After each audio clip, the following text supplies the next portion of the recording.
मैं हूं आपका मेज़बान अरशद शरीफ। इलेक्शन कमीशन ऑफ पाकिस्तान ने इंतखाबी शेड्यूल का ऐलान कर दिया है। इसके साथ साथ केयर टेकर्स को चूज़ करने का मरला भी अपने आखिरी मराहिल में दाखिल हो चुका है और जो पार्लिमानी कमेटी है वो एक्सपेक्ट ये किया जा रहा है कि किसी न किसी नतीजे पे पहुंच जाएगी। लेकिन इसके साथ बहुत सारे सवालात जुड़े हुए हैं। क्या ये पॉसिबल है कि जिन केयर टेकर्स ने उन इलेक्टेबल्स को, जिन पार्लियामेंटेरियंस को इलेक्ट करना है, उन पे तो आर्टिकल 62 और 63 का निफाज होता है, उनके ऊपर तो इतनी कंडीशंस लगा दी गई हैं कि वो अपने एसेट्स भी डिक्लेयर करेंगे, बाकी और बहुत सारा फॉर्म इतना बना दिया गया है वो करेंगे। तो क्या इसका इतराक केयर टेकर्स पे भी होना चाहिए, उसकी एप्लीकेशन केयर टेकर्स पे भी होनी चाहिए या नहीं? और इस मसले को हमने इतना कॉम्प्लिकेटेड क्यों कर दिया है? अगर इत्तेफाक हमारे सियासतदान बड़ी जल्दी कर लें तो कहा जाता है कि मुकमका हो गया, और अगर इतनी जल्दी इत्तेफाक नहीं करते, थ्रैश आउट करते हैं, डिबेट करते हैं, तो कहा जाता है कि सियासतदान खुद मसाइल हल नहीं कर सकते और अल्टीमेटली ब्यूरोक्रेट्स के पास जाने हैं। इस तरह की डिस्कशन से हम इंटरनेशनल कम्युनिटी को क्या मैसेज देते हैं, इन सवालात के जवाब मालूम करेंगे और साथ साथ बात करेंगे दबंग 1 दबंग 2 के बाद सुनामी 2 की कामयाब लॉन्चिंग एक्सपेक्टेड है कि कल लाहौर में मिंटो पार्क में होगी और इमरान खान साहब रैली से खिताब करेंगे। उसके रिलेटेड बहुत सारे सवालात हैं। अपने जलसे में क्या वो नवाज शरीफ और सदर जरदारी को टारगेट करेंगे, तनकीद का निशाना बनाएंगे, अल्ताफ़ हुसैन साहब पे बात करेंगे, तहरीक तालिबान के हवाले से कोई स्टेटमेंट देंगे या कि अपनी इलेक्शन स्ट्रेटजी सामने लेके आएंगे और बताएंगे कैंडिडेट्स को कि जो कागजात नामजदगी जमा कराने उसके हवाले से क्या स्ट्रेटजी है, उस पर उन्होंने कुछ काम किया है या नहीं किया। इन्हीं सवालात का जवाब मालूम करने के लिए हमारे साथ लाहौर स्टूडियो में मौजूद हैं अयाज अमीर साहब, पाकिस्तान मुस्लिम लीग नवाज से इनका ताल्लुक है। इस्लामाबाद स्टूडियोज़ में हमें ज्वाइन कर रहे हैं आमिर मतीन साहब, सीनियर सहाफ़ी हैं, द स्पोक्समैन में कंट्रीब्यूट भी करते हैं, नया अखबार है, और उसके साथ साथ कराची से हमें ज्वाइन करेंगी शाजिया मरी साहिबा। अयाज अमीर साहब, गुफ्तगू का आगाज़ तो मैं आप ही से करूँगा। Being a farmer parliamentarian now, article 62, 63 का इतलाक हम कहते हैं कि जी पार्लियामेंटेरियंस पे होना चाहिए, जो लोग इलेक्शन लड़ने जा रहे हैं उनको ये कंडीशंस पूरी करनी चाहिए, जो केयर टेकर्स आ रहे हैं उनको ये नहीं पूरी करनी चाहिए। पर देखें ना, जिस तरीके का आपने मैकेनिज्म बनाया है, छाननी आपने डाली है कि इनकी भी रजामंदी होगी, लीडर ऑफ द हाउस के जो प्राइम मिनिस्टर हैं और लीडर ऑफ द अपोजिशन की, तो उसमें छानबीन तो फिर हो जाती है। देखें ना कितनी कितनी चीज़ें निकल आई। शाकिरुल्लाह जान का, जस्टिस शाकिरुल्लाह जान का नाम नून लीग ने दिया, फिर ड्रॉप कर दिया, वाज़े नहीं किया क्यों, लेकिन अखबारों में आ चुका है कि उनके शायद लिंक किसी प्रॉपर्टी टाइकून के साथ थे। इशरत हुसैन साहब पे क्यों एतराज़ हो रहा है कि शायद उनकी फ़लानी फ़लानी रिश्तेदारी है जो आड़े ना आ जाए उनके न्यूट्रल होने में। नासिर असलम जाहिद साहब जो हैं, जिनको नून लीग ने पुट फॉरवर्ड किया, उन पे एतराज़ात जो है पीपल्स पार्टी कर रही है, तो वो तो फिर छानबीन हो गई ना। केयर टेकर्स जो आ रहे हैं उनको अपने एसेट्स डिक्लेयर करने चाहिए, अपने असासे बताने चाहिए कि हमारे, जब हम एज केयर टेकर्स आए तो हमारे ये असासे। मेरा ख्याल है, देखिए आप इसको जितना लंबा करेंगे उसमें इतने शकूक बढ़ते जाएंगे। केयर टेकर्स का तो काम है कि आपने इलेक्शन कराएं, इक़्तिदार मुंतकिल किया और चले गए। अगर आप ये सोचते रहें या ये कहते रहें या हम ये इस तलाश में जाएं कि इकोनॉमिस्ट अच्छा होना चाहिए जो IMF के साथ नेगोशिएट, तो फिर लामहला इस माहौल में पाकिस्तान की सबसे बड़ी जो इंडस्ट्री है वो अफवाह साज हमारी सलाहियत और काबिलियत है, वो तो फिर ओवर ड्राइव में वो फैक्ट्रीज चले जाएंगे। देखें जी, इन्होंने मामलात करने थे जो हम कह रहे थे, तो ऐसे साफ हों, बज़ाहिर साफ हों, ठीक ठाक आदमी हों जो कि इलेक्शन करा के बस चले जाएं। आमिर मतीन साहब, यही दोनों सवालात मैं आपसे भी करूंगा। जो केयर टेकर्स आ रहे हैं, क्या उन्हें अपने असासे जाहिर करने चाहिए, कौम को बताना चाहिए कि जी 2 माह के लिए हम आ रहे हैं, ये हमारे असासे हैं, और 2 माह बाद जब इलेक्शन करवा के वो जाएं तो बताएं कि हाँ जी हमारे असासों में कोई इजाफा नहीं हुआ? क्योंकि माजी में हमने देखा है कि जब हुकूमत की बागडोर किसी के हाथ में आती है तो हर तरह की बंदर बांट का सिलसिला शुरू हो जाता है। क्या उनको अपने असासे डिक्लेयर करने चाहिए? अरशद, कोई हर्ज भी नहीं है करने में, मगर मेरा ख्याल है कि बहुत ज़्यादा इस चीज़ पे फोकस भी नहीं होना चाहिए। इस दफ़ा जो केयर टेकर्स आ रहे हैं उसका कॉन्टेक्स्ट और माजी के केयर टेकर्स का कॉन्टेक्स्ट बड़ा डिफरेंट था। माजी में तो एक क्योंकि हमारी एक इशू था कि हमेशा ही या गैर आइनी तरीके से या गैर कानूनी तरीके से या क्राइसिस सिचुएशन में लाए जाते थे और उनका हमेशा ये शक रहता था कि एजेंडा क्या है, आया उन्होंने लॉन्ग टर्म इलेक्शन करवाने हैं नहीं करवाने हैं। तो इस दफ़ा मेरा ख्याल है कि ये इसमें हमें बहुत ज़्यादा पैनिक भी नहीं करना चाहिए और बहुत ज़्यादा ये जो एक तूफान मच गया है, बहरहाल अच्छी बात थी अगर ये फैसले कर लेते, मगर नहीं भी किए तो कोई क़यामत नहीं आ गई। ये मुरवजा आइन के तरीकों के मुताबिक ही जो कुछ हो रहा है और हो रहा है, और उनका बड़ा एक महदूद रोल है। उनका बुनियादी, जिस तरह याज ने कहा, बुनियादी काम है उनका कि इलेक्शन करवाना, और उसके अंदर जो बस वो करवाएंगे लार्जर एजेंडा जो हैं और लार्जर पॉलिसीज़ को उनको ना दी जाए। और मेरा ख्याल है ना ही ये एक ओवरली हम पैनिक क्रिएट करके एक सिचुएशन क्रिएट करते हैं कि जी मुल्क के हालात ऐसे हैं और इकॉनमी बैठी जा रही है। मेरा नहीं ख्याल है कि ये 2 माह में पाकिस्तान कोई डूबता हुआ जा रहा है। तो ये बड़ा अपना काम करें और काम करने के बाद घर चले जाएँ और नई आने वाली हुकूमत के लिए छोड़ के जाएँ कि उन्होंने पॉलिसीज़ क्या बनानी है। शाजिया मरी साहिबा, बतौर सियासतदान आपने कई दफ़ा ये सवालात फेस भी किए कि आर्टिकल 62, 63 का इतलाक होना चाहिए कि और जो पार्लियामेंटेरियंस अपने असासे जाहिर करें, जो मैंडेटरी भी है under the rules and law. Care taker setup जो आ रहा है, क्या उसको भी अपने असासे जाहिर करने चाहिए आपकी पार्टी का, और आपका क्या मौक़िफ़ है? जी अरशद, बात यह है कि जिस मकसद से या जिस इंटेंशन से शहीद जुल्फ़िकार अली भुट्टो ने इस तरह की प्रोविजंस 1973 के आइन में डाली और अवाम ने उन्हें तस्लीम किया, वो तो एक अलग सिनेरियो था। लेकिन जनरल ज़ियाउल हक की इंटेंशन भी आपके सामने है, और फिर जनरल मुशर्रफ ने भी खासी एक मिस्टीरियस इंटेंशन कह ले या नेगेटिव इंटेंशन कह ले, जिसकी रोशनी में उन्होंने तरह तरह की शराइत डाली, चाहे वो ग्रेजुएशन की और दीगर हों। लेकिन ये बिल्कुल दुरुस्त है कि अगर इंटेंशन आपने इलेक्टेड नुमाइंदों को की अकाउंटेबिलिटी को इंश्योर करना है और उस अमल से उनको गुजारना है और ख़ुद भी गुजरना है, जिसके ज़रिए कि पाकिस्तान अपना एक मुकाम जो कि डिक्टेटर्स की बदौलत खो चुकी थी तमाम दुनिया के सामने, वो बहाल हो सके, तो बिल्कुल मैं कहूँगी कि अकाउंटेबिलिटी ज़रूर हर इंसान की होनी चाहिए। एक केयर टेकर की नहीं, हर पाकिस्तानी की अकाउंटेबिलिटी ज़रूरी है, क्योंकि हम बहैसियत कौम खड़े हैं दुनिया के आगे भी और अपने लिए भी।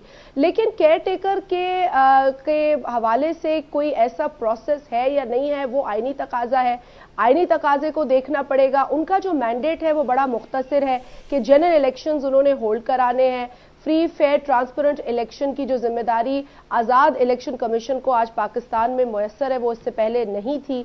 तो मैं समझती हूँ कि हमें उन फोकसेस को अपने सामने रखना चाहिए। दीगर जानिब फोकसेस को अगर हम ले जाएंगे तो जो मकसद एक केयर टेकर सेटअप का है और जो मुख्तसर है, माजी की मैं बातें अब नहीं दोहराना चाहती, माजी में तो नेशनल फाइनेंस कमीशन अवार्ड भी तय कर लिया था एक केयर टेकर ने, जो कि उसका डोमेन नहीं था, और वो काला अवार्ड हमने भुगता है कई बरसों तक। तो मेरा ख्याल है कि इनको अपनी जिम्मेदारी को जो दायरे दिए हुए हैं उन दायरों में जिम्मेदारी की बात शाजिया मरी साहब मुझे समझ आ रही है, क्योंकि 2 पार्लियामेंटेरियंस मेरे सामने बैठे हैं, मैं आप दोनों की मौजूदगी का फायदा उठाना चाहूँगा। एयाज मीर साहब, सवाल बड़ा सादा सा आता है, एक मैं आम आदमी हूँ, मेरे जहन में ये सवाल आता है कि यार जो लोग केयर टेकर आ रहे हैं उन्हें अपने असासे जाहिर करने चाहिए, ताकि मुझे पता हो कि जो लोग आगे पार्लियामेंटेरियंस को इलेक्ट करवाने की जिम्मेदारी, इतनी भारी जिम्मेदारी लेके आ रहे हैं, उनका माजी क्या है, कोई डाकू लुटेरा चोर तो नहीं आके बैठ गया।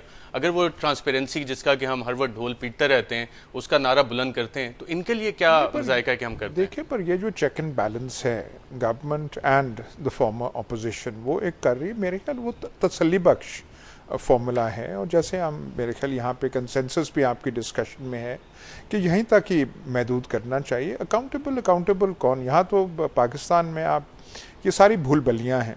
यहाँ तो पटवारी अकाउंटेबल नहीं होता, आपका जो पड़ोस में जो थानेदार है वो अकाउंटेबल नहीं होता, सियासतदानों के बारे में, जर्नैलों के बारे में फलाने वो डॉक्यूमेंटेड चीज़ें हैं, उस पर अमल नहीं होता। तो रहने दें, बस इलेक्शन हो रहा है, ये आ जाएँ, आज डेडलाइन है। अच्छी बात हो कि दोनों जो है पार्लिमानी कमेटी जो है वो अग्री कर ले, ताकि हम आगे की तरफ जा सकें, ज़्यादा इसको तूल ना हो। ये जो हमने सहाफ़ी भाइयों ने फ़खरू भाई वो क्या के हमने वो बिल्कुल उनका वो हमने नाम ही उनका बिगाड़ के रख दिया है, उन पे इतना बोझ ना डालें, और वो एक और हम नए इम्तिहान से उनको दो चार करेंगे। एक प्रोविंसेस में भी जो इन्होंने पीपल्स पार्टी ने और दूसरी जमातों ने सिंध और बलूचिस्तान में करना था, वो तो साफ शफाफ वो सब कुछ उन्होंने कर लिया है, तो यहाँ पे करके इलेक्शन की तरफ हम जाएं। नाज़रीन, यहाँ पे मुझे एक वफ़ा लेना है और वफ़े के बाद जब हम वापस आएंगे तो ये जानने की कोशिश करेंगे कि केयर टेकर सेटअप पे एक बज़ाहिर बहुत आसान मामला लगता है, इतनी टग ऑफ वॉर क्यों चल रही थी। एक वक्फे के बाद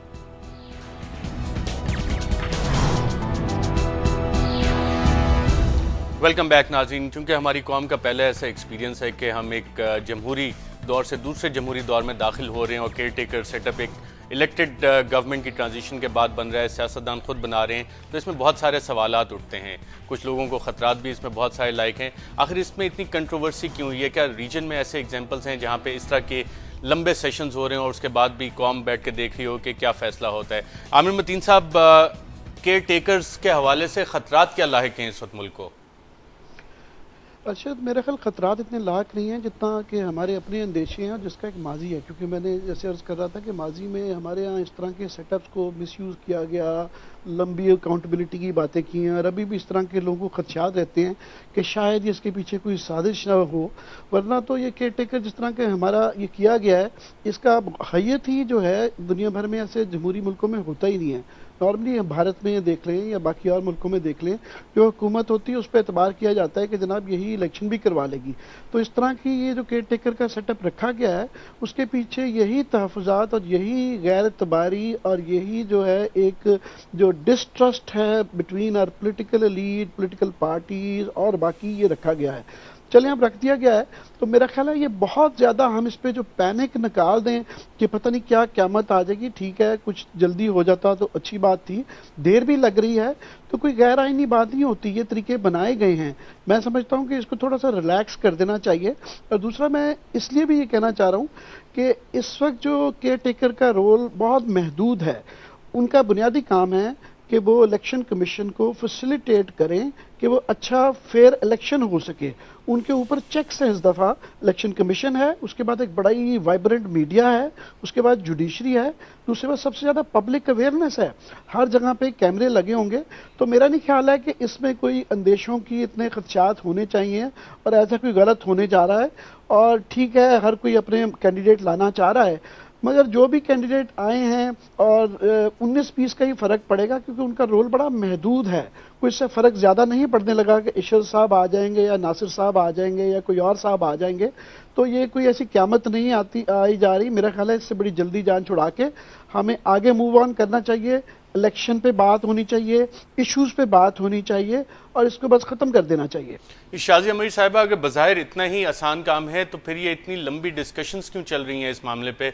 और जैसे आमिर मतीन साहब ने पॉइंट आउट किया कि इंडिया में तो पॉलिटिशियंस एक दूसरे पे एतबार करते हैं और जो हुकूमत होती है वही आगे इलेक्शन करा के अगर पावर ट्रांसफ़र करनी है तो कर देती है। हमारी इतनी बेएतबारी किस हवाले से है? रीजन में और कोई एग्जाम्पल्स नज़र आते हैं आपको? शुक्रिया आशिष साहब, मुझे एक्चुअली वाज़े आवाज़ इतनी नहीं आ रही थी, लेकिन फिर भी जो आपने सवाल किया है मैं उसके जवाब में ज़रूर ये कहूँगी कि अगर हिंदुस्तान से ख़ुद को कंपेयर किया जाए तो फिर ये भी तारीख गवाह है कि हिंदुस्तान में कोई डिक्टेटर अवामी वोटों पर हावी नहीं हुआ और जमहूरी हुकूमतों का तख्ता नहीं उल्टा गया हिंदुस्तान की आज़ादी के बाद से लेकर अब तक। तो मेरा ख्याल है कि हमें हर तरीके से कंपैरिजन्स करने चाहिए। एक पुख्ता निज़ाम, एक स्टेबल एनवायरनमेंट के लिए वो तमाम चीज़ें दरकार है जो पाकिस्तान को मैसर नहीं हुई हैं माजी में। लेकिन आज अल्हम्दुलिल्लाह अगर 5 बरसों में हमने सियासी मैच्योरिटी का मुजाहरा किया है, उन फैसलों को कर दिखाया है जिनके हवाले से खदशात या क़यासराइयाँ हो रही थी कि जी 17वीं तरमीम का भी खात्मा नहीं होगा, सदर साहब अपने जो पावर्स है वो भी आगे पार्लियामेंट को मुंतकिल नहीं करेंगे, यहाँ 18वीं तरमीम भी नहीं होने वाली, सूबों को भी खुद मुख्तार नहीं किया जाएगा, नेशनल फाइनेंस कमीशन अवार्ड भी नहीं आएगा। ये तमाम क़यासराइयाँ होती रही, बावजूद इन तमाम क़यासराइयों के ये फैसले भी सामने आए और बायमी मुशावरत से, कंसेंसस से एक अच्छे माहौल में। डिफरेंसेस अपनी जगह हैं। और आज जो आप पार्लिमानी कमेटी के हवाले से फैसले की बात कर रहे हैं तो देखिए वो अपनी आईनी मुद्दत को इस्तेमाल कर रहे हैं, वो कोई खींचतान नहीं रहे हैं टाइम को, जो उनको मुद्दत आइन में दी गई है उसी के मुताबिक काम कर रहे हैं। आज हमें बहुत उम्मीद है और हमें इस तमाम एनवायरनमेंट पर अब एतमाद होना चाहिए। गो के तारीख हमें बिल्कुल बहुत परेशानी में डाल देती है। लेकिन चूंकि 5 बरस हमने कयास आराइयों और नेगेटिविटी के बावजूद गुजारे और मुस्बत अंदाज में नताइज हमने देखे, तो अब भी मैं समझती हूँ कि पार्लिमानी कमेटी जिसमें सियासतदान मौजूद हैं, उनकी सोच और उनकी अकल पे हमें ज़्यादा भरोसा भी करना चाहिए और उनकी जानिब से फैसला आना चाहिए। बहरहाल एक और मरला है, कोशिश तो ये होगी कि उस आखिरी मरले तक ना पहुंचा जाए और इस मरले में जो आइन के मुताबिक काम हो रहा है वो पूरा किया जाए। अयाज अमीर साहब, आपका भी काफ़ी एज अ जर्नलिस्ट भी काफ़ी एक्सपीरियंस है, एज अ पॉलिटिशियन भी, क्या ये मसला कमेटी लेवल पे हल हो जाएगा या कि इलेक्शन कमीशन तक ही जाएगा? आई डोंट नो आज क्या होता है, लेकिन मैं एक चीज़ सिर्फ ये कह दूं कि जो 20वीं तरमीम में जो ये फॉर्मूला दिया गया कि इनकी मुशावरत, इनसे ये ना हो तो फिर पार्लिमानी कमेटी जाएगी, वो ना हुई तो फिर इलेक्शन कमीशन जाएगा, ये हमने खामखा एक कन्फ्रंटेशन और वन अपमनशिप का माहौल बना दिया है, हालांकि इसमें होना नहीं चाहिए था। और जो हम माजी की बातें कर रहे हैं उसमें सिर्फ केयर टेकर प्राइम मिनिस्टर्स ने इतना कुछ ज़्यादा नहीं किया। वो तो जो बेचारे आते थे वो डमीज आते थे, चाहे वो मुस्तफ़ा जतोई थे मरहूम या कोई और आते थे। इंटरफेयर करने वाली और कुव्वतें होती थी। एक ऑल पावरफुल इंट्रूसिव सदर हुआ करता था जो डिसमिस करता था और जिसने फिर वो माहौल बनाया था कि सियासत की वो जो है चेस बोर्ड वो तब्दील हो और हमारी सिक्योरिटी एजेंसीज करती थी। अगर वो नहीं है तो फिर बाकी चीज़ को इतनी रह नहीं जाती। अब ये क्योंकि नाम दिए हैं, अपोजिशन ने दिए हैं, गवर्नमेंट ने दिए हैं, सूबों में भी ख़ास तौर पे पंजाब में भी यही होगा, फिर वो होता है कि नहीं नहीं हमारा आदमी आना चाहिए, उनका क्यों आए, हमने जो आदमी दिए वो भी तो साफ है, तो उसको गवर्नमेंट क्यों नहीं एक्सेप्ट कर रही है, अपोजिशन क्यों नहीं एक्सेप्ट कर रही। तो वो खामखा की वन अपमनशिप जो है वो जो है सामने आ गई है, इसकी ज़रूरत होनी नहीं चाहिए। आमिर मतीन साहब, आप इस्लामाबाद में बैठे हैं जहाँ पे कमेटी का इजलास भी, आपके पास क्या इतलात हैं, किसके नाम का कुर्रा निकल रहा है, हुमा किसके सर पर? ये हुमा तो उनको ही पता चले होगा जो किस वक्त कर रहे हैं, पर मैं सिर्फ ये कहना चाहूँगा कि कोई ऐसी क़यामत नहीं आ रही अगर वो नहीं भी निकालते और अगली स्टेज पे नाम आता है, क्योंकि वो एक दूसरा इसमें इंपॉर्टेंट दो चीज़ें हैं अरशद। एक ये कि सारा फोकस इस्लामाबाद प्राइम मिनिस्टर पे ही आ गया है।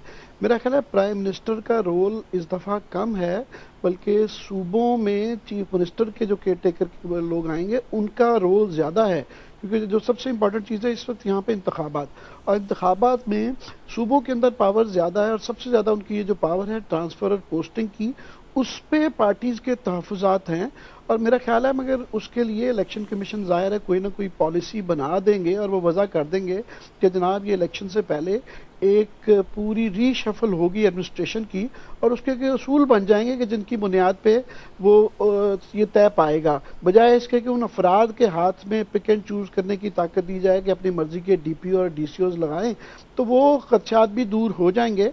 तो ये बस हमारे से पहली दफ़ा है कि जैसे आप कह रहे थे कि 5 साल मुकम्मल किए, फिर इस तरह का केयर टेकर सेटअप भी एक पहली दफ़ा तजर्बा है और मैं यासिन से बिल्कुल एग्री करता हूँ कि इसके अंदर कुछ नकाइस नज़र आ रहे हैं। एक नुक्स तो ये है कि ऐसे ही बजाय इसके कि ये सुलह सफाई से होता तो एक कन्फ्रंटेशन पड़ गई है। दूसरा एक और नुक्स इसके अंदर नज़र आ रहा है कि ये तमाम जो कैंडिडेट्स हैं इनके मतलब जो कीचड़ उछाला जा रहा है और कि जी तमाम के कुछ आ रहे हैं, तो सबको बजाय इसके कि उन पर गैर मुतनाज़ा होता तो कॉन्ट्रोवर्शियल बना दिया गया है। तो बहरहाल ये तजर्बे हैं जमहूरियत के जो हम कर रहे हैं और मैं भी अगली दफ़ा इनको दूर कर लें। फिलहाल तो ये जो होना था वो हो चुका, ये कैंडिडेट आ गए और इन्हीं में से कोई नाम जो है वो सिलेक्ट होगा। तो बहरहाल जैसे मैं आगे कह रहा था कि ये इसका एक बड़ा महदूद इन केयर टेकर्स का रोल है, तो इसलिए ये तवक्को करना कि जनाब ये क्या इनका बुनियादी तो पॉलिसी वज़ा करनी है इलेक्शन कमीशन ने। एक इशू जो कि आगे आ रहा है वो ये है कि इलेक्शन कमीशन का ये देखना है कि वो आया कितनी अपनी पावर्स एक्सरसाइज करते हैं, ख़ास तौर पे ये जो एलिजिबिलिटी के इश्यूज आ रहे हैं कि टैक्स और लोन डिफ़ॉल्ट्स के मुतालिक जो चीज़ें हैं, आया बुनियादी काम तो उनका ऑफ कोर्स इलेक्शन करवाना है, मगर इसमें से इस एजेंडे का भी एक इम्पॉर्टेंट एजेंडा है कि कितना उसमें से इम्प्लीमेंट किया जा सकता है। सो ये एक चीज़ देखने वाली होगी, और शायद इसी वजह से ही ज़्यादा जो सियासी पार्टियां जो हैं उनके तहफ़्फ़ुज़ात हैं कि वो डर रहे हैं कि शायद कोई प्रोएक्टिव काम ना हो जाए या उस तरह का केयर टेकर सेटअप आ गया जिसमें कि काफी सारे लोग नाअहल हो जाए। नाज़रीन, यहाँ पे हमें एक वफ़ा लेना, और वफ़े के बाद जब वापस आएंगे तो लाहौर में एक और सुनामी आ रही है, उस सुनामी के साथ क्या रिलेटेड इश्यूज हैं इस पर बात करेंगे एक वफ़े के बाद।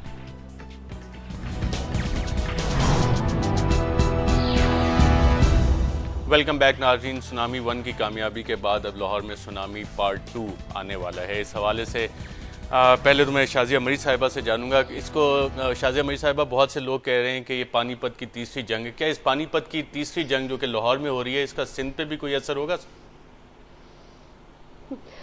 देखिए, पाकिस्तान पीपल्स पार्टी तो हमेशा इस बात की ख्वाहिशमंद रही है कि पाकिस्तान में ज़्यादा से ज़्यादा सियासी सरगर्मियां हों, और जब जब इस मुल्क में डिक्टेटरशिप राइज की गई है तो पाकिस्तान को सियासत से भी दूर कर दिया गया है, डीपोलिटिसाइज कर दिया गया है। सियासत बुरी चीज़ है, सियासतदान बदतरीन है, और ये तमाम चीज़ें। तो हम तो ख्वाहिशमंद है कि ज़्यादा से ज़्यादा एक्टिविटीज़ हो, प्लुरलिज्म हो, लोग अपने आप को आगे अवाम के सामने पेश करें। एक्टिविटी है, एक सियासी एक्टिविटी है, हो पाकिस्तान के किसी भी हिस्से में हो। और मैं समझती हूँ जहाँ तक सवाल पैदा होता है कि अवाम का फैसला क्या होगा, तो वो फिर इलेक्शन प्रोसेस है। इलेक्शन प्रोसेस की तरफ जा रहे हैं, और अल्लाह अल्लाह करके और इन तमाम जो कैलेंडर्स हमारे सामने रख दिए जाते थे और तारीखें बता दी जाती थी कि इस दिन हुकूमत गई, ये हुआ फलाना, उनके बावजूद अब हम इलेक्शन प्रोसेस में अपने कॉन्स्टिट्यूशनल टेन्योर के इख्तिताम के बाद आए हैं। तो ये पहली मरतबा पाकिस्तान की तारीख में हुआ है। अब इन जमातों को जो एक्टिविटीज सियासी हैं उनके बाद इलेक्शन प्रोसेस की तरफ देखना चाहिए और उसकी तैयारी करनी चाहिए। अवामी राब्ते और अवामी जो बाकायदा एक एक्सरसाइज है इलेक्शन की, उसमें उन्हें अपने आप को सामने लाना चाहिए। कुछ लोग तो ये भी कह रहे हैं कि हम हिस्सा नहीं लेंगे और हम धरने देंगे।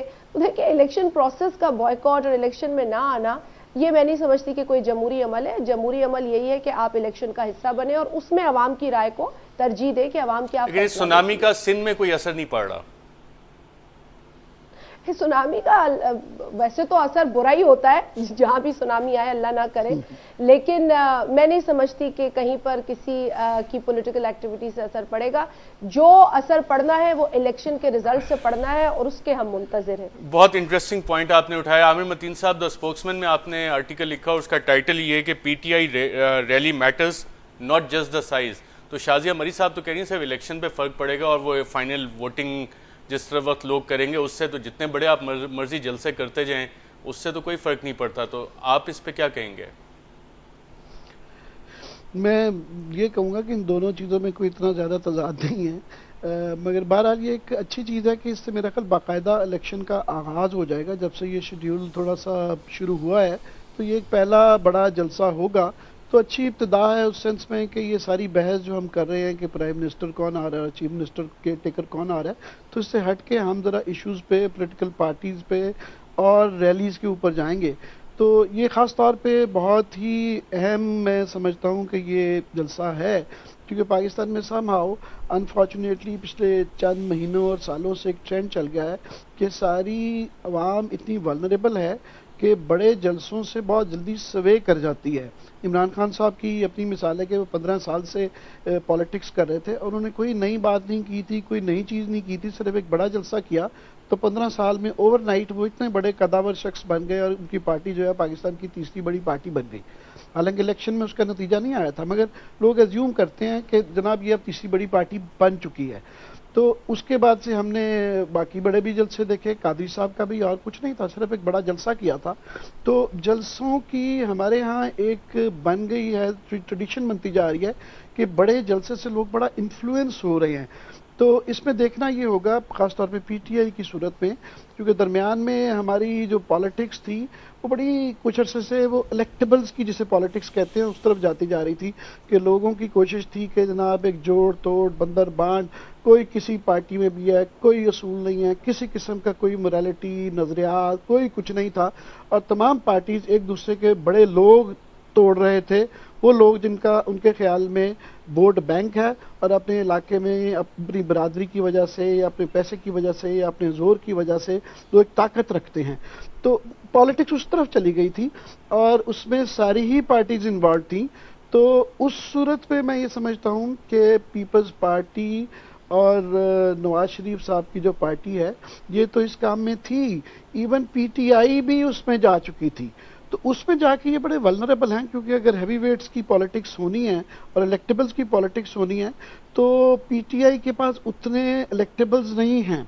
तो इन्होंने क्योंकि स्टार्ट अपना पॉपुलर पॉलिटिक्स से लिया था, तो कल के जलसे में ये देखना है कि ऑफ कोर्स साइज तो हो गई, मगर आया देखना होगा कि उससे कुछ पॉलिटिक्स कुछ तब्दील होगी। Will it come back to issues या to politics of non electables की तरफ जा पाएंगे कि नहीं, कि जहां पे आमिर साहब बहुत इंटरेस्टिंग पॉइंट है। अयाज अमीर साहब, एज एन एनालिस्ट मैं आपसे पूछूं, irrespective of your party affiliation, बात हुई कि जी 30 अक्टूबर के बाद इमरान खान ने एक नई सियासत दी, लेकिन जो इंट्रा पार्टी इलेक्शंस हुए उसमें तो हम देखते हैं जो आमिर मतीन साहब बात कर रहे थे इलेक्टेबल्स, वही इलेक्टेबल्स पीटीआई में भी सामने है। तो ये सुनामी सियासत को किस तरह से तब्दील कर रही है? नहीं, पर उसने तब्दील नहीं किया ना। जब आपने अपने इंट्रोडक्टरी रिमार्क्स में कहा था कि सुनामी 1 की कामयाबी के बाद, कौन सी कामयाबी के बाद? कामयाबी तो तब होती कि हर चीज़ को तहस नहस कर देती और पीटीआई जो है वो डोमिनेंट फोर्स इमर्ज करती और सारी जो पुरानी पार्टीज़ हैं वो कोई यहाँ पे होती कोई वहाँ पे होती। वो तो चीज़ नहीं हुई। मेरा ख्याल है कोई बुनियादी जो हैं फंडामेंटल मिस्टेक्स शायद इमरान खान ने किए 30 अक्टूबर के बाद, लेकिन वो और बहस है, वो हो गई है। वो किसी और जगह और फोरम पे और टाइम पे हमें शायद पंजाब की सियासत पे इस जलसे का और तहरीक इंसाफ का क्या असर पड़ेगा? सर देखिए, 1-2 साल पहले पड़ सकता था। अब जो है जैसे वो मजबूत चीज़ें नहीं हो जाती अपनी अपनी जगह पे, ये बड़ा कोई मिरेकल ही हो कि कल जो है इतनी बड़ी हो कि सारे के इलेक्टेबल्स कौन होते हैं जो अपने अपने इलाके में हल्का असर रखते हैं और जो चाहते हैं कि हम इक़्तिदार के राइट साइड पे हों, क्योंकि कंस्टिट्यूएंसीज़ को हैंडल वो तभी कर सकते हैं। यहाँ पे ये लोग पुलिस, थाना, रेवेन्यू, पटवारी, ये है ही इक़्तिदार की खेल। आपके पास ना हो आप उनसे कुछ काम करा नहीं सकते। स्टेट आपका वैसे फंक्शन करता नहीं है। आपके पास साइल आते हैं, आप उनका काम कराते हैं, थानेदार आपकी बात तब सुनेगा। तहसीलदार जो है सही काम आपके कहने पे तब करेगा जब वो समझेगा कि मुझे फ़ोन करने वाला कोई हैसियत रखता है। बेहैसियत लोगों की तो इस माशरे में कुछ कदरों मकाम ही नहीं है। तो इसलिए मजबूरी होती है लोकल पॉलिटिशियन की कि वो इक़्तिदार के राइट साइड पे रहे। आपको मजबूरी यहाँ पे नहीं है लाहौर बैठे हुए, पर आप चकवाल या मंडी बहाउद्दीन जाएंगे तो शायद आपको अगर वहाँ करना चाहें तो ये मजबूरी आपको लाहक होगी। लेकिन मेरा ख्याल नाउ ये बहुत it's too late in the day. March 23 elections आ रहे हैं मई 11 को, कि इतना तूफान कल वो, जैसे आमिर ने कहा अक्टूबर 30 का जलसा छोटा तो नहीं था।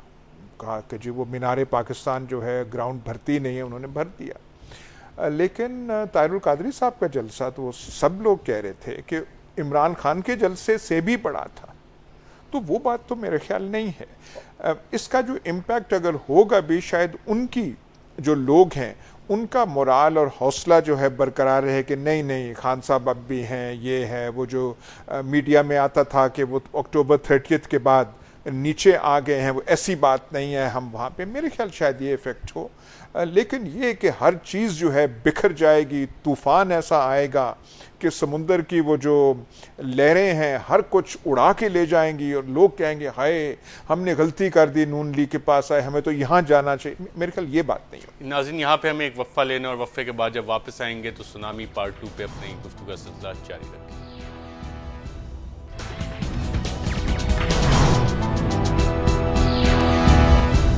वेलकम बैक नाज़रीन। 30 अक्टूबर की सुनामी पार्ट 1 के बाद हम बात कर रहे हैं 23 मार्च की सुनामी पार्ट 2 की। शाज़िया मरी साहिबा, क्या आपको लग रहा है लाहौर का कल का जो जलसा है इमरान खान साहब का, वो लोकल लेवल का जलसा होगा या नेशनल लेवल का जलसा होगा? देखिए, मुझे तो मैंने पहले भी कहा कि बहैसियत एक सियासी कारकुन खुशी है, जलसे यकीनी तौर पर पॉलिटिकल प्रोसेस का हिस्सा है, लेकिन हैरत इस बात पे होती है कि जिस तरह का पैसा खर्च किया जा रहा है उनकी मीडिया कैंपेन पर, और ये एक ऐसा कॉन्सेप्ट जो कि पाकिस्तान में शहीद जुल्फ़िकार अली भुट्टो ने 1967 में बिलखुसूस 70s के इलेक्शन में ये बड़ा वाज़ेह हो गया था कि कोई क्लास का डिफरेंस नहीं है। जो अवामी नुमाइंदा है वो किसी भी क्लास को बिलोंग कर सकता है और इसीलिए पाकिस्तान पीपल्स पार्टी को टांगे रक्शे और मजदूर की जमात कहा गया था। तो ये कोई नया कॉन्सेप्ट नहीं है, लेकिन इस पर इतना पैसा जब खर्च होता है तो ये भी एक सवाल उठता जरूर है कि ये एक पॉलिटिकल पार्टी है जो कि अभी तक उस तरह इलेक्शन प्रोसेस का हिस्सा नहीं बन पाई है जो बनना चाहिए या नहीं बनी है खुद। और फिर जो एक पॉलिटिकल पार्टीज ऑर्डर है उसमें भी कहा गया है कि किस तरह की फंडिंग पॉलिटिकल पार्टी के पास होनी चाहिए। वो कि हम अब एतराज इसलिए नहीं करते क्योंकि वो समझेंगे कि हम रुकावट डाल रहे हैं, लेकिन ये भी एक दस्तावेज में लिखा हुआ है कि पाकिस्तान से बाहर का जो पैसा है वो नहीं लगेगा पाकिस्तानी पॉलिटिक्स में। तो देखिए आपके ख्याल में बाहर का पैसा लग रहा है इमरान खान की रैलीज में, जलसों में? वो तो इमरान खान साहब खुद फरमाते हैं कि जी मैं पार्टी के लिए डोनेशंस कलेक्ट करने जा रहा हूं, फंडिंग कलेक्ट करने जा रहा हूं। उनके रिप्रेजेंटेटिव्स ये कहते नजर आते हैं और कहा गया है टेलीविजन पर हजारों दफा ये कहा गया और सुना गया। तो मेरा ख्याल है कि अब ये वो वेज एंड मीन्स हर जगह देखने चाहिए। जलसा हो रहा है, अच्छी बात है। मैं फिर कहूंगी कि इसमें एक पॉलिटिकल कारकुन को तो खुशी होती है पॉलिटिकल एक्टिविटी देखकर, इससे ज्यादा तो मैं कुछ नहीं कह सकती। लेकिन ये जो एक गलत परसेप्शन क्रिएट किया जा रहा है, देखिए पॉलिटिकल पार्टी को होना ही इस तरह चाहिए कि किसी भी क्लास से अवामी पॉपुलैरिटी की बुनियाद पर इलेक्शन में शख्स आ सकता है और यही कॉन्सेप्ट शहीद जुल्फिकार अली भुट्टो ने दिया। और मैं समझती हूं और उसी कॉन्सेप्ट को आप कह रही हैं इमरान खान लेके आगे चल रहे हैं। अयाज अमीर साहब वो ऐसे दिखा रहे हैं कि kभी ऐसा हुआ नहीं है, तो that is a very wrong thing to say, I would say. Ayaz अमीर साहब, क्या इमरान खान साहब अपने कल की तकरीर में जलसे में तहरीक तालिबान पाकिस्तान पे कोई बात करेंगे? वो तो यही कहेंगे कि हम कहते थे कि इनसे मुज़ाकरात होने चाहिए, देख लें अब सारे मुज़ाकरात की बात कर रहे हैं, तो हमारी इससे ज़्यादा वो तालिबान के बारे में नहीं कहेंगे। अच्छा, एक वैसे आपने इलेक्शन और ये केयरटेकर का किया, एक तस्दीक तो हम कर लें, ये जो हम आजकल कह रहे हैं कि ये पहली जमहूरी गवर्नमेंट है जो इलेक्शन करा रही है, ऐसी बात नहीं है। शाज़िया मरीज़ साहिबा ने भुट्टो साहब का नाम इतनी दफ़ा लिया है।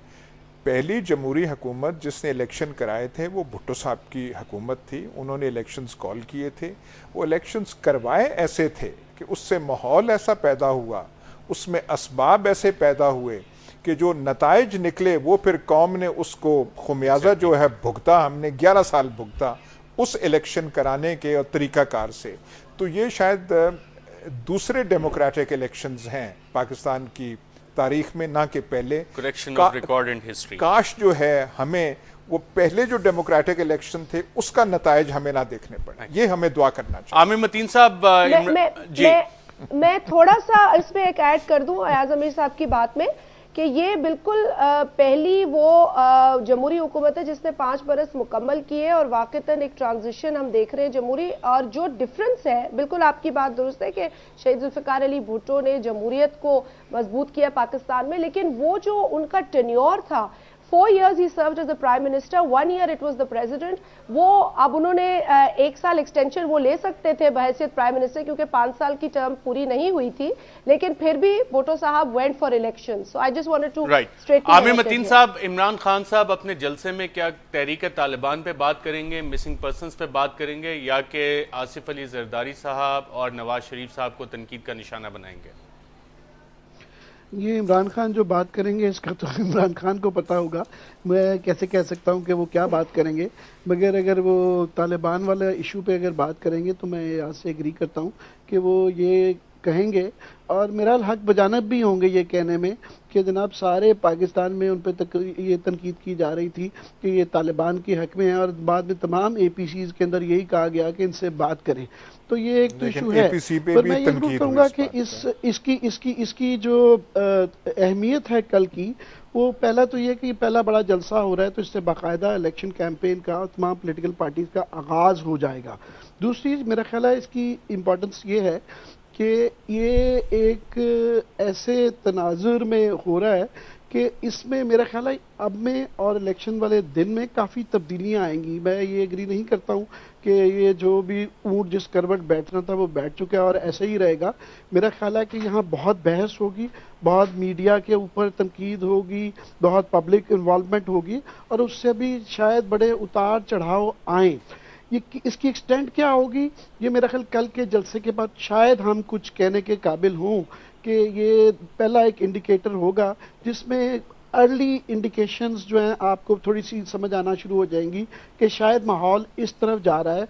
कितने इलेक्टेबल्स मैटर करेंगे, कितने अवाम इसके अंदर इन्वॉल्व होगी, कितनी इश्यूज के ऊपर आएगा। तो इसलिए ये कल का इलेक्शन जो है इसलिए भी इम्पॉर्टेंट है। दूसरा मेरा ख्याल है पंजाब की सूरत हाल के अंदर, क्योंकि पंजाब की सीट सबसे ज़्यादा, ये बड़ा इंपॉर्टेंट है कि ये पूरा लाहौर में हो रहा है और ये बिल्कुल सेंट्रल पंजाब की इस वक्त एक कलीदी हमेशा से हैसियत रहती है, क्योंकि 107 के करीब नेशनल इलेक्टोरल सीट जो है ना वो सेंट्रल पंजाब में है।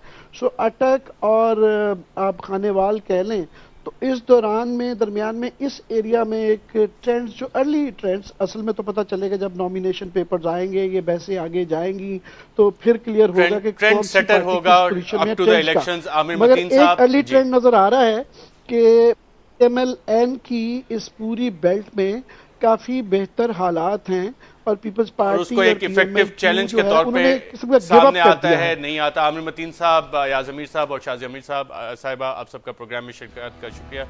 इजाजत दीजिएगा नाज़रीन, अल्लाह हाफ़िज़।